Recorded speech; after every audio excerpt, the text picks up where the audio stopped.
মুন্সিগঞ্জের চরাঞ্চলের মোল্লাকান্দিতে আধিপত্য বিস্তারকে কেন্দ্র করে বিএনপির দুই দলের সংঘর্ষে এক যুবক নিহত ও আরেকজন গুলিবিদ্ধ হয়েছেন।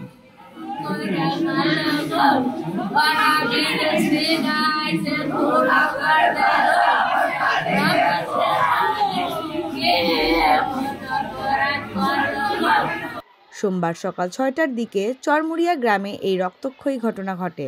নিহত আরিফ মীর ও গুলিবিদ্ধ ইমরান দুইজনই চাচাতো ভাই।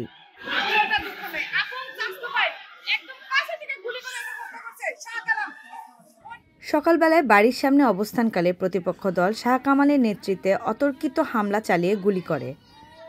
এতে ঘটনাস্থলেই নিহত হন আরিফ। গুরুতর আহত ইমরানকে উন্নত চিকিৎসার জন্য ঢাকা মেডিকেল কলেজ হাসপাতালে পাঠানো হয়। গুলিবিদ্ধ অবস্থায় দুইজনকে আমাদের এই মুন্সিগঞ্জ সদর হাসপাতালের ইমার্জেন্সিতে নিয়ে আসা হয়।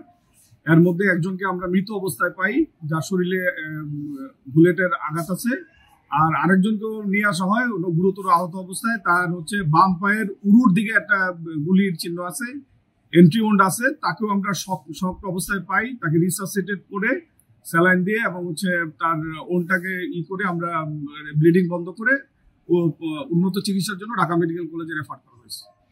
জানা গেছে, দীর্ঘদিন ধরে জেলা বিএনপির আহ্বায়ক কমিটির সদস্য আতিক মল্লিকের অনুসারী শাহ কামাল দল এবং সাবেক সভাপতি আওলাদ হোসেনের অনুসারী আরিফ দলের মধ্যে বিরোধ চলে আসছিল। আধিপত্যের এই দ্বন্দ্বই রক্তাক্ত সংঘর্ষে পরিণত হয়েছে। পরে পুলিশ খবর পেয়ে ঘটনাস্থলে গিয়ে পরিস্থিতি নিয়ন্ত্রণে আনে।